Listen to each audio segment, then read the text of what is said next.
저는 로버트 킹입니다. 백악관 수석 보좌관으로 25년간 통상 정책을 다뤄왔습니다. 2025년 3월 12일 아침, 저는 대통령 집무실에서 한국산 반도체에 100% 관세를 부과하는 행정명령서에 서명을 받았습니다. 그날 저는 이 결정이 미국 산업을 보호하는 완벽한 수였다고 확신했습니다. 하지만 그건 제 인생 최악의 오판이었습니다. 관세 발표 직후 삼성전자는 48시간 만에 공급량을 70% 축소한다고 발표했습니다. 저는 그 발표를 듣고 웃었습니다. 한국이 미국 시장을 포기할 리 없다고 생각했죠. 그들은 결국 협상 테이블로 돌아올 겁니다. 저는 그렇게 믿었습니다. 그런데 일주일 뒤 상황이 돌아가기 시작했습니다. DRAM 가격이 하루 만에 35% 뛰었습니다. HBM 가격은 더 심각했습니다. 전주 대비 62% 상승했죠. 구글 CEO가 제게 전화를 걸어왔습니다. 다음 달 출시 예정이던 AI 서버를 가동할 수 없다는 겁니다. 아마존도 똑같았습니다. 데이터 센터 확장 계획이 전부 멈춰섰다고 했습니다. 저는 당황하지 않으려 했습니다. 텍사스와 애리조나에 있는 삼성 공장이 있지 않습니까? 그곳에서 생산하면 됩니다. 저는 그렇게 생각했죠. 하지만 현장에서 올라온 보고서는 제 예상을 완전히 빗나갔습니다. 공장은 돌아가고 있었지만 핵심 엔지니어 127명이 전원 한국으로 철수했다는 겁니다. 그들이 떠나자 공장은 사실상 멈췄습니다. 기계는 있었지만 돌릴 사람이 없었습니다. 아니, 정확히 말하면 돌릴 줄 아는 사람이 없었습니다. 미국 엔지니어들은 매뉴얼대로 버튼만 누를 수 있었을 뿐입니다. 공정 하나가 어긋나면 그 다음 단계를 어떻게 조정해야 하는지 아무도 몰랐습니다. 3주가 지나자 드램과 HBM 가격은 220% 폭등했습니다. 그리고 그때 저는 믿기 힘든 광경을 목격했습니다. 구글, 아마존, 마이크로소프트의 최고 구매 책임자들이 한국 평택의 한 모텔 로비에서 번호표를 뽑고 대기하고 있다는 보고가 들어왔습니다. 세계 최고의 기업들이 반도체를 구걸하는 상황이 벌어진 겁니다. 저는 그제야 깨달았습니다. 이건 단순한 무역 분쟁이 아니었습니다. 한국산 반도체는 대체할 수 있는 상품이 아니었습니다. 특히 AI와 국방 시스템에 들어가는 HBM과 열제어 반도체는 한국 외에는 만들 수 있는 곳이 없었습니다. 저는 그 사실을 너무 늦게 알았습니다. 백악관 상황실에서 국방부 장관이 제게 물었습니다. 로버트 미사일 방어 시스템이 다음 달부터 작동하지 않을 수 있습니다. 어떻게 하시겠습니까? 저는 대답할 수 없었습니다. 금융망도 흔들리기 시작했습니다. 데이터 센터가 멈추면 은행 거래가 마비됩니다. 저는 제가 만든 관세 정책이 미국 경제와 안보를 동시에 위협하고 있다는 걸 뒤늦게 깨달았습니다. 그리고 그날 밤 저는 한 가지 의문이 들었습니다. 도대체 한국은 어떻게 이런 기술을 갖게 된 걸까요? 왜 미국도 일본도 대만도 아닌 한국이었을까요? 저는 그날 밤 잠을 이룰 수 없었습니다. 한국이 어떻게 이 기술을 가지게 되었는지 알아내야 했습니다. 다음 날 아침, 저는 국가안보국에 요청했습니다. 지난 20년간 한국 반도체 산업에 대한 모든 자료를 모아달라고 했죠. 일주일 뒤 제 책상 위에는 2300페이지 분량의 보고서가 쌓였습니다. 저는 그 자료를 읽으면서 처음으로 충격을 받았습니다. 한국의 반도체 기술은 하루아침에 만들어진 게 아니었습니다. 1983년부터 시작된 긴 여정이었죠. 보고서에는 삼성이 64K 드램 개발에 성공한 1983년 기록이 있었습니다. 당시 미국과 일본은 이미 256K를 양산하고 있었습니다. 한국은 4년이나 뒤처져 있었죠. 그런데 놀라운 건 그 다음이었습니다. 1992년 삼성은 세계 최초로 64mm 드램을 개발했습니다. 9년 만에 추격을 넘어 선도로 바뀐 겁니다. 저는 그 기록을 보면서 의문이 들었습니다. 어떻게 이게 가능했을까요? 보고서는 그 답을 담고 있었습니다. 한국 엔지니어들은 실패를 두려워하지 않았습니다. 1986년부터 1992년까지 6년간 삼성 반도체 연구소는 총 847번의 공정 실패를 기록했습니다. 하지만 그들은 매번 원인을 분석하고 다시 시도했죠. 특히 제 눈길을 끈 건 1990년 기록이었습니다. 당시 삼성 엔지니어 23명이 미국 실리콘밸리로 파견됐습니다. 그들은 6개월간 미국 기업들의 공정 기술을 배웠습니다. 하지만 돌아와서 한 일은 그대로 따라하는 게 아니었습니다. 한국 현장에 맞게 완전히 재설계했죠. 보고서 301 2페이지에는 이런 문장이 있었습니다. 한국의 반도체 기술은 모방이 아니라 재창조였다. 저는 그 문장을 3번이나 다시 읽었습니다. 이게 핵심이었습니다. 한국은 기술을 사오거나 훔친 게 아니었습니다. 배우고 분해하고 다시 만들었던 겁니다. 그리고 또 하나 발견한 게 있었습니다. 한국의 반도체 기술은 단순히 칩을 만드는 게 아니었습니다. 설계부터 공정, 패키징까지 전 과정을 통합한 턴키 시스템이었죠. 이건 미국도 일본도 갖추지 못한 구조였습니다. 저는 보고서 526페이지에서 멈췄습니다. 2019년 HBM2 개발 과정이 상세히 기록되어 있었습니다. HBM은 고대 역폭 메모리로 AI 연산의 필수적인 반도체입니다. 삼성은 이 기술을 개발하는데 4년이 걸렸습니다. 그 과정에서 공정 온도를 0.3도 단위로 조정하는 기술을 완성했죠. 0.3도입니다. 이게 얼마나 정밀한 작업인지 아십니까? 사람의 천 변화보다 작은 단위입니다. 이 기술이 없으면 HBM은 만들 수 없습니다. 그리고 이 기술은 오직 한국만 가지고 있었습니다. 저는 그때 깨달았습니다. 텍사스와 애리조나 공장이 왜 멈췄는지 이해가 됐죠. 공장은 건물이고 기계입니다. 하지만 기술은 사람 안에 있었습니다. 그 사람들이 떠나자 공장은 그냥 빈 껍데기가 된 겁니다. 보고서를 다 읽고 나서 저는 한 가지 결론에 도달했습니다. 이건 협상으로 해결할 문제가 아니었습니다. 한국은 우리가 생각했던 것보다 훨씬 강했습니다. 그리고 저는 그 강함이 어디서 왔는지 알고 싶었습니다. 저는 국무부에 지시했습니다. 서울에 특사를 보내라고 했죠. 공식 협상이 아니었습니다. 그냥 대화가 필요했습니다. 저는 직접 만나서 물어보고 싶었습니다. 도대체 한국은 어떻게 이 기술을 만들어냈는가? 서울행 특사는 제 오른팔이었던 데이비드 체엔이었습니다. 국무부 차관보로 15년간 아시아 통상을 담당했던 인물이죠. 저는 그에게 단 하나만 당부했습니다. 협상하러 가지 마십시오. 그냥 듣고 오십시오. 데이비드는 3일 뒤 귀국했습니다. 그의 표정은 출국할 때와 완전히 달랐습니다. 저는 그를 백악관 지하 회의실로 불렀습니다. 그가 가져온 보고는 제 예상을 훨씬 넘어섰습니다. 로버트 삼성 부회장을 만났습니다. 그분은 협상 의사가 전혀 없었습니다. 데이비드의 목소리는 떨리고 있었습니다. 대신 이렇게 말했습니다. 미국이 관세를 철회하지 않으면 우리는 공급을 더 줄일 겁니다. 지금은 70% 축소입니다. 다음 달부터는 90%입니다.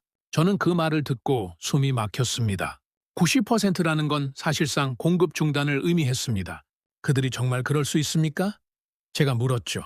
데이비드는 고개를 끄덕였습니다. 할 수 있습니다. 이미 중국과 유럽 쪽 계약 물량을 50% 늘렸다고 합니다. 그 순간 저는 깨달았습니다.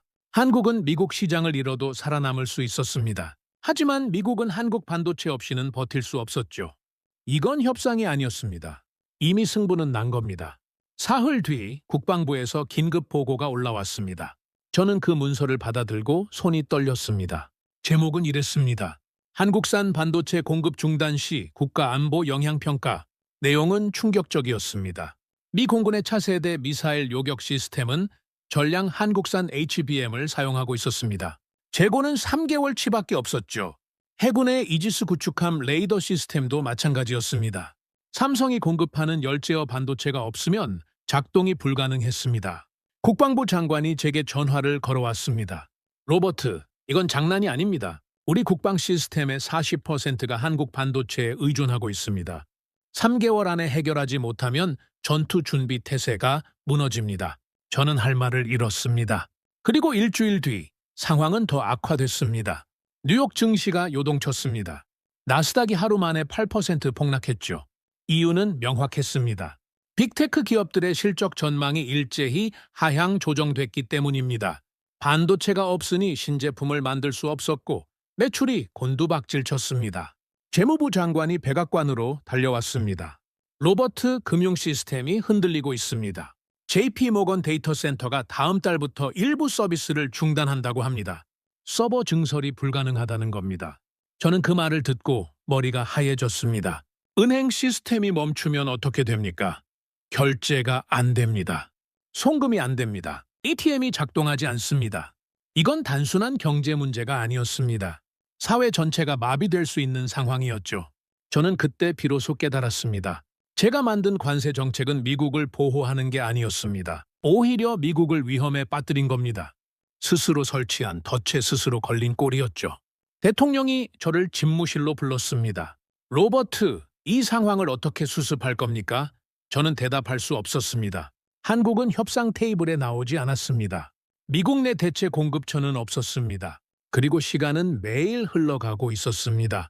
그날 밤 저는 사무실에서 혼자 앉아 있었습니다. 창밖으로 워싱턴 DC의 야경이 보였습니다. 저는 그 불빛들을 보면서 생각했습니다.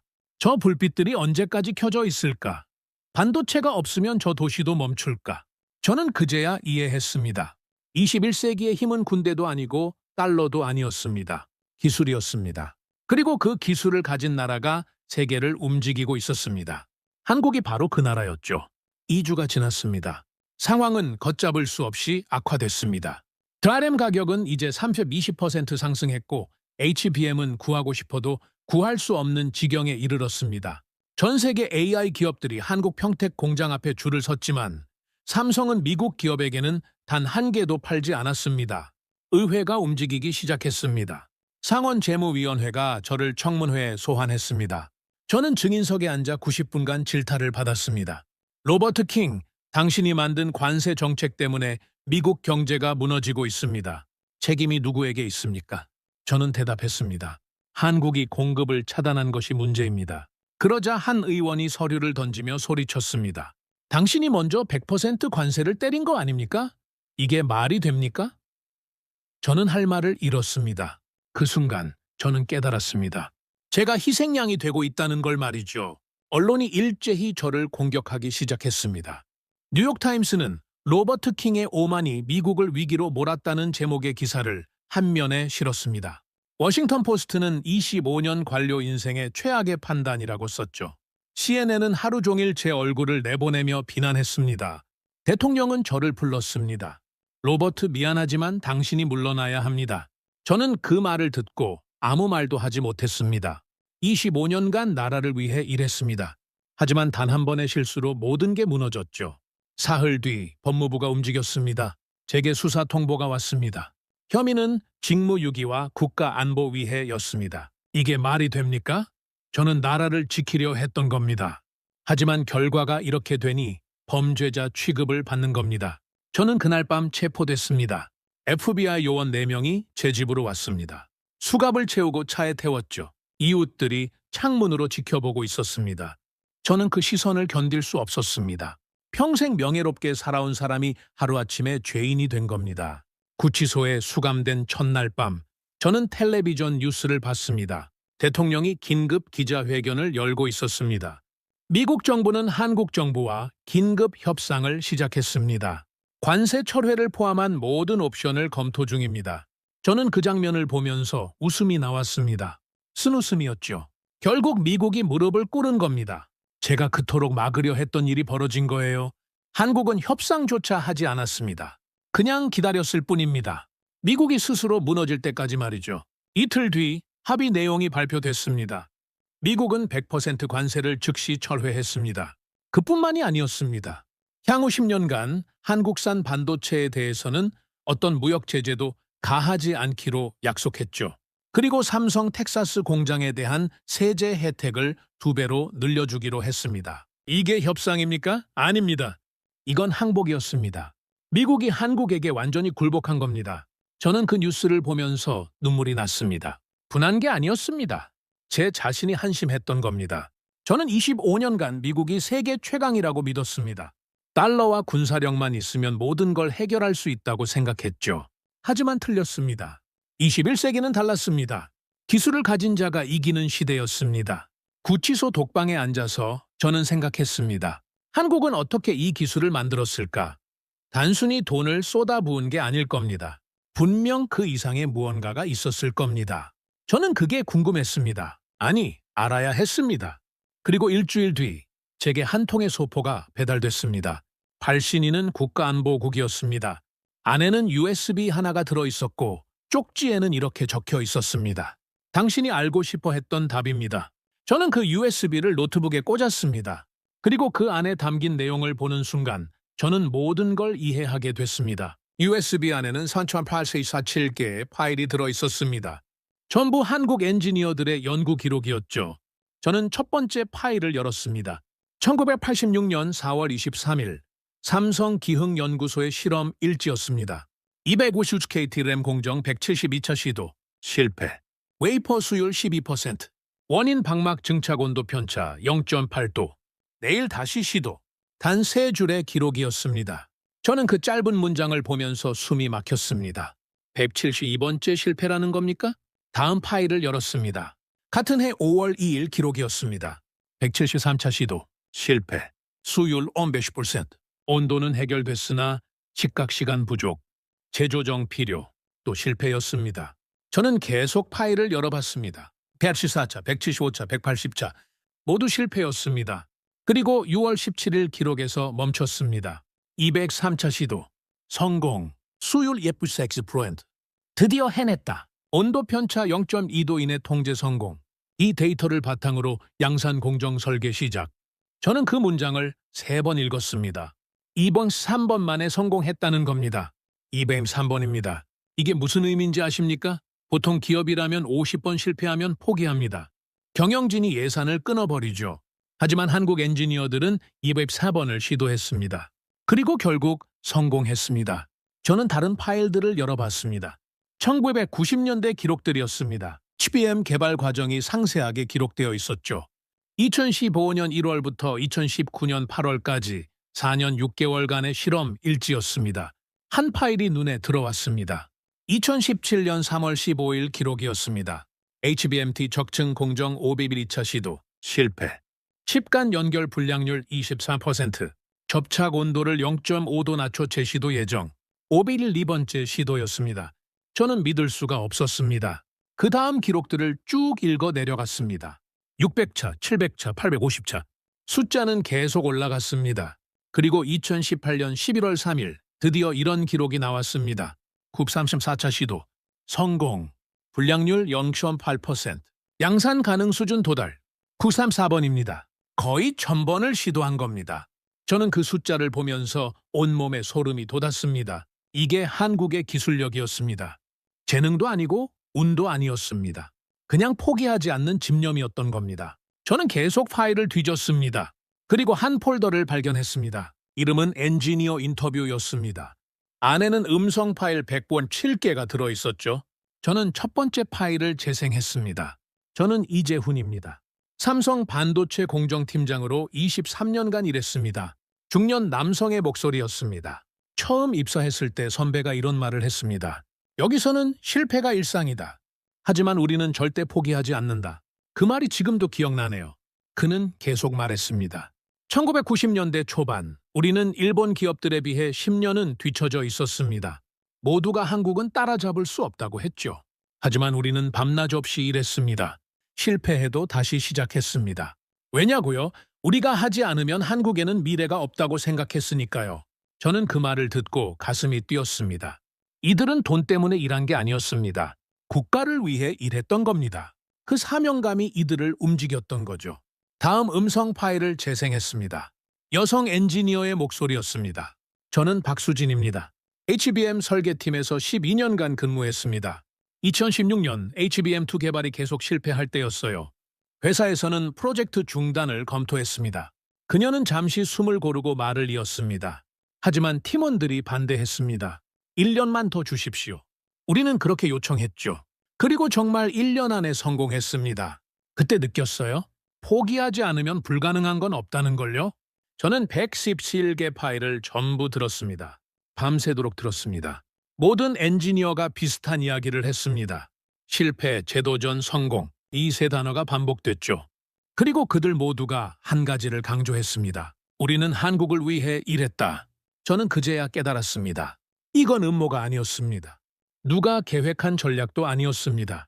그냥 한 명 한 명의 엔지니어가 자기 자리에서 최선을 다한 결과였던 겁니다.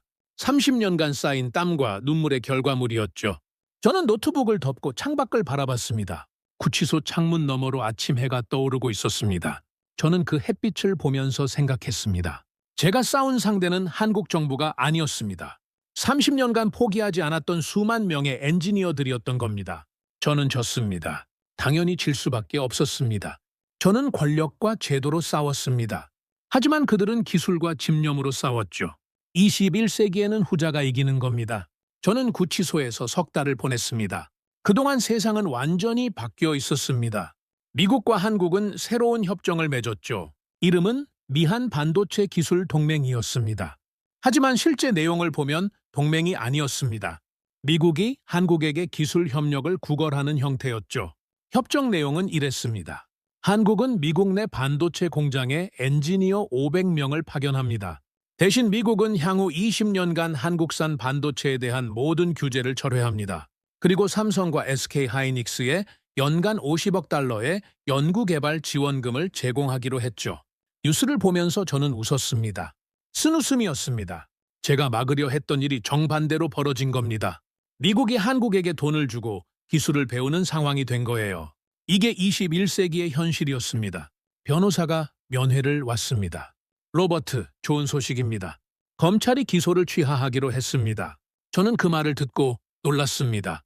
왜 갑자기 그런 겁니까? 변호사가 대답했습니다. 정치적 결정입니다. 당신을 처벌하면 정부의 실책이 더 부각되니까요. 일주일 뒤 저는 석방됐습니다. 하지만 백악관으로 돌아갈 수는 없었습니다. 제 자리는 이미 다른 사람이 차지했죠.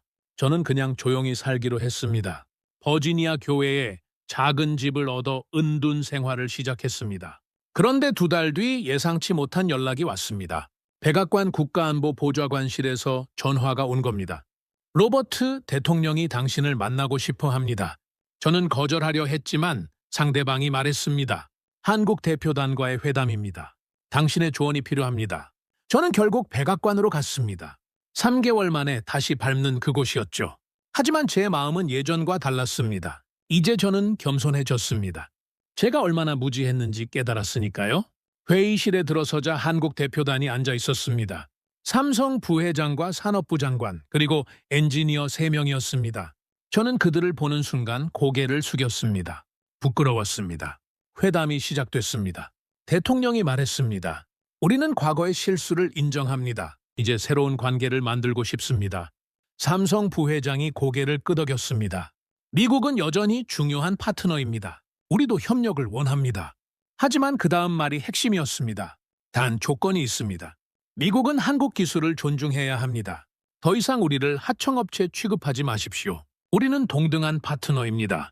그 말에 회의실이 조용해졌습니다. 대통령이 저를 쳐다봤습니다.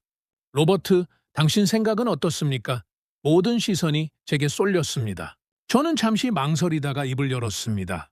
받아들여야 합니다. 우리에게 다른 선택지는 없습니다. 그리고 저는 한국 대표단을 향해 말했습니다. 저는 지난 몇 달간 당신들의 기술이 어떻게 만들어졌는지 공부했습니다. 934번의 실패 끝에 HBM을 완성했다는 기록을 봤습니다. 30년간 포기하지 않았던 엔지니어들의 이야기를 들었습니다. 저는 목이 메었습니다. 저는 그동안 당신들을 무시했습니다. 한국은 작은 나라이고 미국이 원하면 언제든 굴복시킬 수 있다고 생각했죠. 하지만 틀렸습니다. 당신들은 세계 최강이었습니다. 기술로 말입니다. 삼성 부회장이 저를 바라봤습니다. 그의 눈빛은 차갑지 않았습니다. 오히려 이해하는 듯한 표정이었죠. 로버트, 우리는 미국을 이기려고 한 게 아닙니다. 그냥 살아남으려고 했을 뿐입니다. 한국은 자원도 없고 땅도 좁습니다. 기술밖에 없었어요. 그는 계속 말했습니다. 1980년대 모두가 한국은 안 된다고 했습니다. 반도체는 선진국 기술이라고 했죠. 하지만 우리 엔지니어들은 포기하지 않았습니다. 밤낮 없이 일했습니다. 왜냐면 이게 우리가 살 수 있는 유일한 길이었으니까요. 저는 그 말을 듣고 눈물이 났습니다. 부끄러웠습니다. 저는 권력만 믿고 오만했습니다. 하지만 한국은 절박함으로 기술을 만들었던 겁니다. 이게 차이였습니다. 회담은 5시간 동안 이어졌습니다. 결론은 명확했습니다. 미국과 한국은 동등한 파트너로 협력하기로 했습니다. 기술은 한국이 주도하고 시장은 미국이 열어주는 구조였죠. 회담이 끝나고 저는 복도에서 한국 엔지니어 1명과 마주쳤습니다. 30대 초반으로 보이는 젊은 여성이었습니다. 저는 그에게 물었습니다. 당신은 왜 이 일을 합니까? 그녀가 대답했습니다. 제 아버지가 삼성 반도체 1세대 엔지니어였습니다. 1990년대 아버지는 집에도 거의 못 오셨어요. 공장에서 살다시피 하셨죠. 어릴 때는 아버지를 원망했습니다. 하지만 나중에 알았어요. 아버지는 저를 위해 일하신 거였다는 걸요. 그녀의 눈빛이 반짝였습니다. 이제 제 차례입니다. 저도 다음 세대를 위해 일하고 있습니다. 이게 한국 엔지니어의 DNA예요. 우리는 개인이 아니라 국가를 위해 일합니다. 저는 그 말을 듣고 모든 걸 이해했습니다. 한국의 힘은 기술만이 아니었습니다. 세대를 이어가는 책임감이었습니다. 이런 나라를 어떻게 이길 수 있겠습니까? 회담 일주일 뒤 저는 예상치 못한 제안을 받았습니다. 대통령이 저를 미한 기술협력 특별고문으로 임명한 겁니다. 처음에는 거절하려 했습니다. 제가 무슨 자격으로 그 자리에 앉는단 말입니까? 하지만 대통령은 이렇게 말했습니다. 당신은 실패를 경험했습니다. 그래서 필요합니다. 저는 결국 받아들였습니다. 하지만 이번에는 달랐습니다. 저는 배우는 자세로 임했습니다. 한국 엔지니어들에게 직접 물어보고 기록했죠. 그들의 방식을 이해하려 애썼습니다. 첫 출장지는 평택 삼성 반도체 공장이었습니다. 저는 그곳에서 충격을 받았습니다. 공장 규모가 상상을 초월했죠. 축구장 120개 크기였습니다. 그리고 그 안에서 2만 3천 명이 24시간 교대로 일하고 있었습니다. 공장장이 저를 안내했습니다. 이곳은 클린룸입니다. 먼지 하나 없어야 합니다. 공기 중 미세먼지 농도가 1세제곱미터당 1개 이하로 유지됩니다. 저는 그 말을 듣고 놀랐습니다. 일반 수술실보다 100배 깨끗한 수준이었죠. 생산 라인을 둘러보면서 저는 깨달았습니다. 이건 단순한 공장이 아니었습니다. 과학연구소였습니다.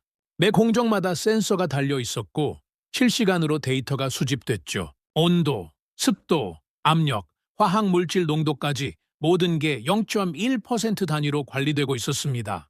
한 엔지니어가 설명했습니다. HBM 제조는 총 700단계입니다. 한 단계라도 틀리면 전체가 불량품이 됩니다. 그래서 우리는 모든 걸 기록합니다. 하루 생산 데이터만 5테라바이트입니다. 저는 할 말을 잃었습니다. 이 정밀함이 한국 기술의 핵심이었던 겁니다. 공장을 나오면서 저는 생각했습니다. 미국은 왜 이걸 못 만들었을까? 답은 간단했습니다. 인내심이 없었기 때문입니다. 미국 기업들은 3년 안에 결과가 안 나오면 프로젝트를 접습니다. 하지만 한국은 10년, 20년을 기다렸죠. 한 달 뒤 저는 워싱턴에서 국제 세미나에 참석했습니다. 주제는 반도체 산업의 미래였습니다. 30개국 대표들이 모였죠. 그런데 놀라운 광경을 봤습니다. 모두가 한국 대표의 발표를 집중해서 듣고 있었던 겁니다. 독일 경제부 장관이 질문했습니다. 한국은 어떻게 HBM 독점을 이뤄냈습니까? 한국 대표가 대답했습니다. 독점이 목표가 아니었습니다. 그냥 최선을 다했을 뿐입니다. 30년간 포기하지 않았습니다. 일본 통산성 차관이 손을 들었습니다. 우리도 1980년대에는 세계 1위였습니다. 하지만 지금은 뒤처졌죠. 한국과 우리의 차이는 뭡니까? 한국 대표가 잠시 생각하더니 말했습니다. 집념의 차이였다고 봅니다. 일본은 성공 후 안주했습니다. 우리는 성공 후에도 계속 달렸습니다. 그 말에 회의장이 조용해졌습니다. 저는 그 침묵의 의미를 알았습니다. 모두가 인정한 겁니다. 이제 세계 반도체 산업은 한국 중심으로 돌아간다는 걸 말이죠. 세미나가 끝난 뒤 중국 대표가 저에게 다가왔습니다. 로버트, 미국은 이제 한국 없이는 못 삽니까? 저는 고개를 끄덕였습니다. 그렇습니다. 우리만이 아닙니다. 당신네 중국도 마찬가지 아닙니까? 그가 씁쓸하게 웃었습니다. 인정합니다. 저는 그날 밤 호텔방에서 지난 1년을 돌아봤습니다. 제가 관세를 부과했던 그날부터 지금까지 세상은 완전히 바뀌었습니다. 미국은 더 이상 혼자 세계를 움직일 수 없었습니다. 기술을 가진 나라와 협력해야만 살아남을 수 있었죠. 그리고 가장 큰 변화는 제 안에서 일어났습니다. 저는 더 이상 오만하지 않았습니다. 작은 나라를 무시하지 않았죠. 한국이 증명했습니다. 나라 크기가 아니라 국민의 집념이 국력을 결정한다는 걸 말입니다. 다음 날 저는 백악관으로 대통령을 찾아갔습니다. 각하 제안이 있습니다. 미국도 한국처럼 장기 투자를 시작해야 합니다. 10년, 20년 뒤를 내다보는 프로젝트가 필요합니다. 대통령이 물었습니다. 예산이 얼마나 듭니까? 저는 대답했습니다. 1조 달러입니다. 향후 20년간 매년 500억 달러를 반도체 연구에 투자해야 합니다. 대통령이 놀란 표정을 지었습니다. 그게 가능합니까? 저는 단호하게 말했습니다. 해야 합니다. 안 하면 미국은 이류 국가로 전락합니다. 2달 뒤 의회가 법안을 통과시켰습니다. 미국 반도체 장기 육성법이었습니다. 20년 장기 프로젝트였죠. 저는 그 법안이 통과되는 걸 보면서 안도했습니다. 늦었지만 시작은 했으니까요. 하지만 저는 알고 있었습니다. 미국이 따라잡으려면 최소 10년은 걸릴 겁니다. 그동안 한국은 더 앞서갈 거예요. 이게 현실이었습니다. 저는 그 현실을 받아들이기로 했습니다. 세상은 변했습니다. 21세기는 군사력과 달러만으로는 안 됩니다. 기술이 힘입니다. 그리고 그 기술은 하루아침에 만들어지지 않습니다. 30년간 쌓아온 땀과 눈물이 필요하죠. 한국이 바로 그걸 증명했습니다. 2026년 1월 저는 다시 한국을 방문했습니다. 이번에는 공식 업무가 아니었습니다. 개인적으로 가고 싶었던 겁니다. 한 가지 확인하고 싶은 게 있었죠. 저는 삼성 반도체 역사관을 찾아갔습니다. 수원에 있는 작은 박물관이었습니다. 입구에 들어서자 1983년 흑백 사진이 걸려 있었습니다. 6명의 엔지니어가 작은 칩을 들고 웃고 있는 모습이었죠. 사진 밑에는 이렇게 적혀 있었습니다. 64K DRAM 개발 성공, 1983년 12월 1일. 저는 그 사진을 오래 바라봤습니다. 43년 전 사진이었습니다. 이 6명이 시작이었던 겁니다. 이들이 없었다면 지금의 한국 반도체는 없었을 거예요. 그리고 작년 제가 겪었던 일도 일어나지 않았겠죠. 전시관을 천천히 둘러봤습니다. 1980년대 장비들이 전시되어 있었습니다. 지금 보면 너무 구식이었죠. 하지만 당시에는 최첨단이었을 겁니다. 이 낡은 장비로 엔지니어들은 밤새 실험했을 겁니다. 한 전시물 앞에서 발걸음이 멈췄습니다. 1990년대 연구 일지가 유리관 안에 보관되어 있었습니다. 손으로 쓴 메모였죠. 오늘도 실패, 하지만 포기하지 않는다. 내일 다시, 단 한 줄이었습니다. 하지만 그 한 줄에 모든 게 담겨 있었습니다. 관람을 마치고 나오는데 한 노인이 저에게 다가왔습니다. 70대로 보였습니다. 혹시 로버트 킹 씨 아니십니까? 저는 놀라서 고개를 끄덕였습니다. 제가 김철수입니다. 삼성 반도체 1세대 엔지니어였습니다. 저는 그분과 악수했습니다. 영광입니다. 당신 같은 분들이 이 기술을 만드신 거죠. 그분이 웃으셨습니다. 과찬입니다. 저는 그냥 제 일을 했을 뿐입니다. 1983년 입사해서 2015년 퇴직할 때까지 32년간 이 일만 했어요. 저는 조심스럽게 물었습니다. 힘들지 않으셨습니까?